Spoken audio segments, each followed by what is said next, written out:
Hi అండి, నమస్తే. నేను మీ భార్గవి. వెల్కమ్ బ్యాక్ టు అమ్మ చేతి వంట. ఇవాల్టి వీడియోలో టేస్టీగా హెల్దీగా మంచి బ్రేక్ఫాస్ట్ రెసిపీని మీకు చూపిద్దామనుకుంటున్నాను. ఎప్పుడు మనం రెగ్యులర్గా చేసుకునే దోశలు కాకుండా ఇలా కొంచెం హెల్దీగా ఒకసారి ట్రై చేసి చూడండి. చాలా చాలా టేస్టీగా ఉంటాయి. బ్రేక్ఫాస్ట్ని కొంచెం కొత్తగా టేస్టీగా హెల్దీగా చేయాలి అనుకుంటే ఈ దోశలు ట్రై చేయండి. ఈ దోశలతో ఏ చట్నీతో సర్వ్ చేసుకున్న చాలా బాగుంటుంది. ఇలా 2 దోశలు వేసుకుని తిన్నా చాలు, మనకి కడుపు నిండిపోతుంది. అలాగే కావాల్సిన పోషకాలు వచ్చేస్తాయి. ఈ మల్టీదాల్ దోశలు తయారు చేసుకోవడానికి ముందుగా ఒక బౌల్ తీసుకుని అందులోకి 1 కప్పు పెసరగుళ్ళు యాడ్ చేసుకోండి. నేను ఇక్కడ పొట్టు ఉండే పెసరగుళ్ళు 1 కప్పు తీసుకుంటున్నాను. దీనికి బదులుగా మీరు పొట్టు లేని పెసరపప్పు తీసుకోవచ్చు, లేదా పొట్టు ఉండే పెసరబద్దలు ఉంటాయి కదా, సో అవన్నా 1 కప్పు తీసుకోండి. తర్వాత ఇందులోకి 1/2 కప్పు మినపగుళ్ళని యాడ్ చేసుకోండి. ఇందులోనే 1/2 కప్పు పచ్చిశనగపప్పు వేసుకోవాలి. తర్వాత ఇందులో 1/2 కప్పు బియ్యాన్ని కూడా వేసుకోండి. మనం ఏ కప్పుతో అయితే పెసరగుళ్ళు తీసుకున్నామో అదే కప్పుతో అన్నిటినీ కూడా కొలుచుకుని వేసుకోవాలి. వీటన్నిటిని వేసేసిన తర్వాత 2-3 సార్లు వాటర్ వేసుకుని వాష్ చేసుకోండి. తర్వాత నిండుగా నీళ్లు పోయండి. ఒక 1/2 లీటర్ దాకా నీళ్లు పోసి 6 గంటల పాటు నానపెట్టుకుంటే సరిపోతుంది. లేదు నెక్స్ట్ డే మార్నింగ్ బ్రేక్ఫాస్ట్ చేసుకోవాలి అనుకుంటే ముందు రోజు రాత్రి కూడా నానపెట్టుకోవచ్చు. ఇలా పప్పు బాగా నానిపోయిన తర్వాత ఈ పప్పుని మిక్సీ జార్లోకి ట్రాన్స్ఫర్ చేసుకోండి. ఇందులోకి మనం పప్పు నానపెట్టుకున్న నీళ్ళని వేసుకుంటూనే గ్రైండ్ చేసుకోవాలి. తగినన్ని నీళ్లు పోసుకోండి. కన్సిస్టెన్సీకి తగ్గట్టుగా వాటర్ని యాడ్ చేసుకుని ఫైన్గా పేస్ట్లా గ్రైండ్ చేసుకోవాలి. దోశ బ్యాటర్ ఎలాగైతే ప్రిపేర్ చేసుకుంటామో అదే విధంగా ఆ కన్సిస్టెన్సీలో కొంచెం పలచగా రుబ్బుకుని పెట్టుకోండి. ఇప్పుడు ఇందులోకి రుచికి సరిపడా ఉప్పు వేసి బాగా కలుపుకోండి. మొత్తం అంతా కలుపుకున్న తర్వాత మీకు కన్సిస్టెన్సీ ఈ విధంగా ఉండాలి.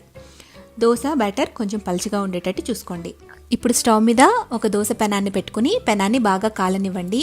దోశ వేసే ముందు పిండిని ఒకసారి కలుపుకోండి. పెనం బాగా హీట్ అయిన తర్వాత మంటని లో ఫ్లేమ్లో పెట్టుకుని దోశని ఈ విధంగా పలచగా స్ప్రెడ్ చేసుకోవాలి. నెక్స్ట్ దీనిపైన కొంచెం జీలకర్ర, అలాగే సన్నగా తరిగి పెట్టుకున్న ఉల్లిపాయ ముక్కలు, సన్నగా తరిగి పెట్టుకున్న పచ్చిమిర్చి ముక్కలు, సన్నగా తరిగి పెట్టుకున్న అల్లం ముక్కలు, అలాగే కొంచెం క్యారెట్ తురుము కూడా వేసుకోండి. కొంచెం కొత్తిమీర కూడా వేసుకోండి. మీ ఆప్షనల్ అండి, మీకు ఏది నచ్చితే అది వేసుకోవచ్చు. దీనిపైన చీజ్ కూడా మీరు చల్లుకోవచ్చు. సో మీ టేస్ట్కి తగ్గట్టు ఇలా స్టఫింగ్ అనేది ప్రిపేర్ చేసుకోవాలి. ఇవన్నీ వేసేసిన తర్వాత కొంచెం ఆయిల్ని స్ప్రెడ్ చేసి ఇక్కడ చూపిస్తున్నట్టుగా అట్లకాడతో కొంచెం ప్రెస్ చేయండి. ఆ తర్వాత మూత పెట్టి మంటని లో టు మీడియం ఫ్లేమ్లో అడ్జస్ట్ చేసుకుని 1 నిమిషం పాటు బాగా కాలనివ్వండి. దోశ బాగా కాలి కొంచెం బ్రౌన్ కలర్ వచ్చిన తర్వాత దీన్ని తీసుకుని ప్లేట్లోకి సర్వ్ చేసుకోవడమే. అంతేనండి, చాలా ఈజీగా తయారు చేసుకోవచ్చు. టేస్ట్ మాత్రం చాలా చాలా బాగుంటుంది. దోశ పిండి మిగిలిందనుకోండి, వెంటనే ఫ్రిడ్జ్లో పెట్టేసి నెక్స్ట్ డే కానీ ఈవినింగ్ కానీ వేసుకుని సర్వ్ చేసుకోవచ్చు. పిండి ఏమాత్రం పాడవదు. 2 డేస్ పాటు ఈ దోశలు వేసుకుని సర్వ్ చేసుకోవచ్చు. ఇలా సర్వ్ చేసుకున్నా పర్వాలేదు. లేదు ఉప్మాతో సర్వ్ చేసుకోవాలనుకునే వాళ్ళు కూడా కొంచెం బొంబాయి రవ్వ ఉప్మా చేసుకుని మధ్యలో స్టఫింగ్ కింద పెట్టుకుని కూడా సర్వ్ చేసుకోవచ్చండి. చాలా చాలా బాగుంటాయి. మీరు ఏ చట్నీతో అన్నా ఈ దోశల్ని సర్వ్ చేసుకోవచ్చు. చట్నీ రెసిపీస్ కావాలి అనుకుంటే కింద డిస్క్రిప్షన్ బాక్స్ ఒకసారి చెక్ చేయండి. అందులో నేను లింక్స్ ఇస్తాను. ఇంట్లో ఇడ్లీ పిండి, దోశ పిండి ఏమీ లేనప్పుడు ఇలా సింపుల్గా ఇన్స్టెంట్గా అప్పటికప్పుడు చేసుకోవచ్చు అనమాట. నేను ఇక్కడ గోధుమ పిండితో ఈ దోశలను వేస్తున్నానండి. చాలా ఈజీగా తయారు చేసుకోవచ్చు అండ్ టేస్ట్ కూడా చాలా బాగుంటుంది. ఈ ఇన్స్టెంట్ గోధుమ పిండి దోశలు తయారు చేసుకోవడానికి ఫస్ట్ ఒక మిక్సీ జార్ తీసుకుని అందులోకి 2 ఎండుమిర్చి వేసి కొంచెం ఫైన్గా బ్లెండ్ చేసుకుని పెట్టుకోండి. ఇందులోనే ఒక పెద్ద టమాటాని ముక్కలుగా కట్ చేసుకుని వేసుకుని ఫైన్ పేస్ట్లా ప్యూరీలా తయారు చేసుకుని పక్కన పెట్టుకోండి. తర్వాత ఒక మిక్సింగ్ బౌల్ తీసుకుని అందులోకి 1 కప్పు దాకా గోధుమ పిండిని యాడ్ చేసుకోండి.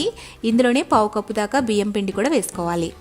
నెక్స్ట్ 1 టేబుల్ స్పూన్ బొంబాయి రవ్వని యాడ్ చేసుకోండి. సూజీ అంటాం కదా, అది వేసుకోవాలి.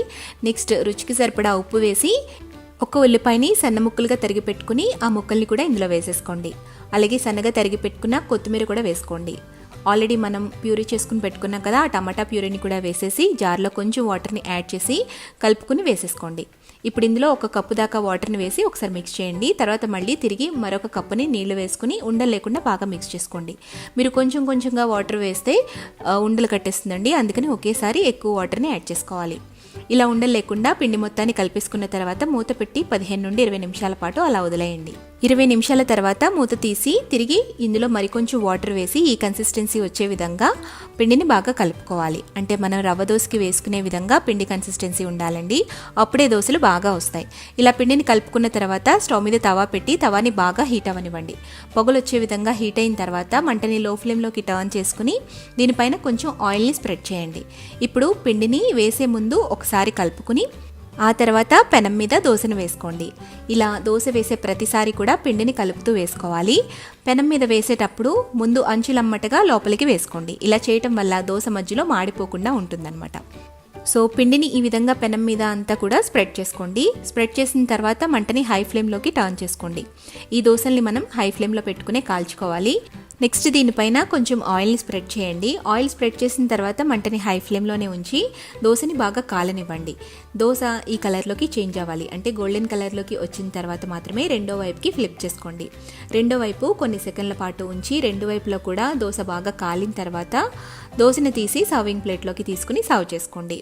మనం రవ్వ దోశలు ఏ విధంగా అయితే వేసుకుంటామో అలాగే ఈ గోధుమ పిండి దోశలు కూడా పల్చగా వేసుకోవాలన్నమాట. అప్పుడే క్రిస్పీగా వచ్చి టేస్టీగా వస్తాయి. సో మరొకసారి గోధుమ పిండి దోశలు ఎలా వేసుకోవాలో చూద్దాం. పెనాన్ని బాగా కాలనిచ్చిన తర్వాత కొంచెం ఆయిల్ని స్ప్రెడ్ చేసి మంటని హై ఫ్లేమ్లో పెట్టి దోశ పిండి వేసిన తర్వాత దోశని బాగా కాలనివ్వండి. పైన కొంచెం ఆయిల్ని స్ప్రెడ్ చేసి గోల్డెన్ కలర్లోకి చేంజ్ అయిన తర్వాత రెండో వైపుకి ఫ్లిప్ చేసుకుని రెండో వైపు కూడా ఒక 2 నిమిషం పాటు ఉంచి ఆ తర్వాత ఈ దోశని తీసుకుని సర్వ్ చేసుకోవడమే. అంతేనండి, గోధుమ పిండి దోశలు వేసుకోవడం చాలా ఈజీ అండ్ ఇన్స్టెంట్గా అప్పటికప్పుడు వేసుకోవచ్చు. కాబట్టి ఇంట్లో ఏ టిఫిన్ లేనప్పుడు ఇలా ఒకసారి ట్రై చేసి చూడండి, చాలా బాగా వస్తాయి. అండ్ ఆనియన్ చట్నీతో దీన్ని నేను సర్వ్ చేశాను, చాలా టేస్టీగా అనిపించింది. మీకు ఆనియన్ చట్నీ రెసిపీ కావాలంటే కింద డిస్క్రిప్షన్ బాక్స్లో లింక్ ఇస్తాను, ఒకసారి చెక్ చేయండి. ఎప్పుడు తినే బ్రేక్ఫాస్ట్లా కాకుండా ఇలా కొంచెం కొత్తగా వెరైటీగా దోశలు వేసి ట్రై చేయండి, చాలా చాలా టేస్టీగా ఉంటాయి. అలాగే ఈ దోశలు హెల్దీ అని కూడా చెప్పొచ్చండి, చాలా బాగుంటాయి, తప్పకుండా ట్రై చేయండి. ఈ దోశలతో పాటు ఒక సింపుల్ చట్నీని కూడా చూపించేస్తాను, చూసేయండి.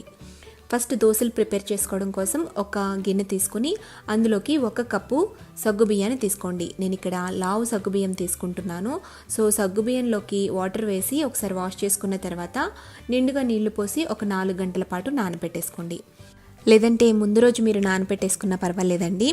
ఇవి పక్కన పెట్టేసుకుని మరొక బౌల్ తీసుకుని అందులోకి 1 కప్పు సూజీ అంటే బొంబాయి రవ్వని యాడ్ చేసుకోండి. 1 కప్పు బొంబాయి రవ్వకి 1/2 కప్పు పెరుగుని యాడ్ చేసుకోండి. పెరుగుని వేసిన తర్వాత కొంచెం నీళ్లు పోసుకోవాలి. ఒక 1/4 కప్పు దాకా వాటర్ వేస్తే సరిపోతుంది. సో వాటర్ వేసేసిన తర్వాత వీటన్నిటిని కూడా బాగా మిక్స్ చేసేసుకుని ఈ రవ్వని 1 గంట పాటు నానబెట్టుకోవాలి. మనం మార్నింగ్ లేవగానే నానబెట్టేసుకుంటే సరిపోతుంది. సో ఇట్లా రవ్వని అలాగే సగ్గుబియ్యాన్ని కూడా బాగా నానబెట్టేసుకున్న తర్వాత సగ్గుబియ్యాన్ని మనం మిక్సీ పట్టుకోవాలి. ఇందులో ఉండే ఎక్సెస్ వాటర్ని తీసేసి సగ్గుబియ్యాన్ని మిక్సీ జార్లోకి తీసుకోండి. ఇప్పుడు ఇందులోకి కొద్దిగా వాటర్ని యాడ్ చేసుకోవాలి. మనకి ఎంతైతే అవసరమో అంత కొంచెం ఒక 1/4 కప్పు దాకా వాటర్ని యాడ్ చేసుకుని ఫైన్ పేస్ట్లా గ్రైండ్ చేసుకోండి. ఇలా ఫైన్గా గ్రైండ్ చేసేసుకున్న తర్వాత ఒక బౌల్లోకి ట్రాన్స్ఫర్ చేసుకోండి. ఇందులోకి మనం నానబెట్టుకున్న బొంబాయి రవ్వ మిశ్రమాన్ని కూడా వేసుకోవాలి. ఇలా అన్నిటినీ వేసేసిన తర్వాత ఒకసారి అంతా మిక్స్ చేసేసుకోండి. ఇలా బాగా కలుపుకున్న తర్వాత ఇందులోకి రుచికి సరిపడా ఉప్పు, 1 టీ స్పూన్ జీలకర్ర పొడిని యాడ్ చేసుకోండి. ఇందులోని సన్న ముక్కలుగా తరిగి పెట్టుకున్న పచ్చిమిర్చి తరుగుని కూడా వేసుకోవాలి. 4-5 పచ్చిమిర్చిని సన్నగా తరిగి పెట్టుకుని వేసుకోండి. అలాగే సన్నగా తరిగి పెట్టుకున్న కొత్తిమీర, కరివేపాకును కూడా వేసేసి మొత్తం అన్నీ కూడా బాగా కలిసేటట్టుగా కలుపుకోండి.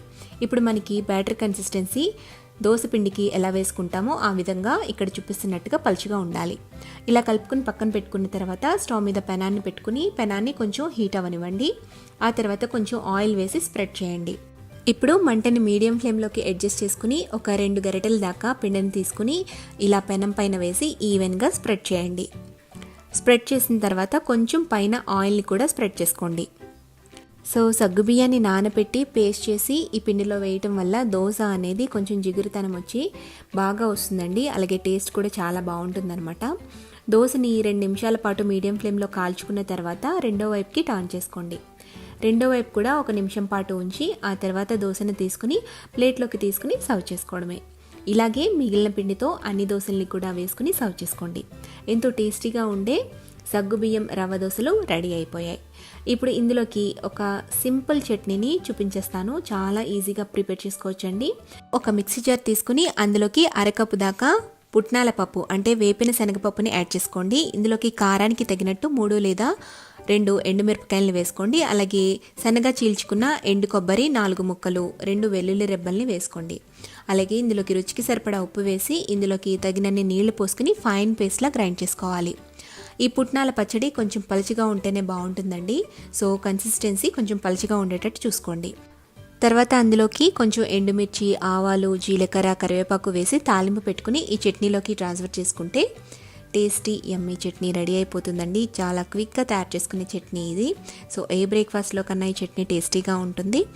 ఇలా దోశలు అలాగే చట్నీ మీరు ఒకసారి ట్రై చేసి చూడండి, చాలా చాలా బాగుంటాయి. జొన్నపిండితో ఇన్స్టెంట్గా దోశల్ని ఎలా ప్రిపేర్ చేసుకోవాలో చూద్దాం. ముందుగా ఒక మిక్సింగ్ బౌల్ తీసుకుని అందులో 1 కప్పు జొన్నపిండిని యాడ్ చేసుకోండి. అలాగే 1 కప్పు వరిపిండిని కూడా యాడ్ చేసుకోండి. జొన్నపిండి మనం ఎంత తీసుకుంటున్నామో అదే క్వాంటిటీలో వరిపిండిని కూడా యాడ్ చేసుకోవాలి. ఇప్పుడు అందులో 1 టీ స్పూన్ జీలకర్రని, అలాగే సన్నగా తరిగి పెట్టుకున్న ఉల్లిపాయ పెద్దది 1, 2 పచ్చిమిర్చిని యాడ్ చేసుకోండి. సన్నగా తరిగి పెట్టుకున్న కొత్తిమీరని కూడా యాడ్ చేసుకోండి. అందులో టేస్ట్కి తగ్గట్టు సాల్ట్ని యాడ్ చేసుకోండి. సాల్ట్ని యాడ్ చేసుకున్న తర్వాత కొద్దిగా వాటర్ని వేసుకుంటూ ఇన్స్టెంట్ దోశ బ్యాటర్ ఎలా ప్రిపేర్ చేసుకుంటామో అదేవిధంగా ఈ దోశ బ్యాటర్ని కూడా పల్చగా చాలా థిన్గా ప్రిపేర్ చేసుకోవాలి. ఎంత పలచగా ఉంటే మనకి దోశలు అంత బాగా వస్తాయి. ఈ వీడియోలో చూపిస్తున్న విధంగా ఈ కన్సిస్టెన్సీలో బాగా పలచగా కలుపుకోండి. ఇప్పుడు స్టవ్ వెలిగించి దోశ ప్యాన్ పెట్టుకుని ప్యాన్ బాగా హీట్ అవ్వనివ్వాలి. ఈ విధంగా పొగలు వస్తున్నప్పుడు మంటని హై ఫ్లేమ్లోనే ఉంచి మనం ఈ దోశను వేసుకోవాలి. పిండిని స్ప్రెడ్ చేసుకున్న తర్వాత కొద్దిగా ఆయిల్ని కూడా వేసి దోశ కొద్దిగా కలర్ చేంజ్ అయ్యేంత వరకు ఉంచాలి. కొద్దిగా కలర్ చేంజ్ అయిన తర్వాత తీసి టర్న్ చేసుకోవాలి. టర్న్ చేసుకుని ఒక హాఫ్ మినిట్ పాటు ఉంచి తిరిగి సర్వింగ్ ప్లేట్లోకి తీసుకుని సర్వ్ చేసుకోవడమే. మనం ప్రతిసారి దోశ పిండి వేసేటప్పుడు ఒకసారి మిక్స్ చేసుకోవాలి, లేదంటే పిండి మొత్తం అడుక్కి వెళ్ళిపోతుంది. ఇదే విధంగా అన్ని దోశలను వేసుకోవాలి. అంతే, ఎంతో టేస్టీగా క్రిస్పీగా ఉండే జొన్నపిండి దోశ రెడీ అయిపోయింది.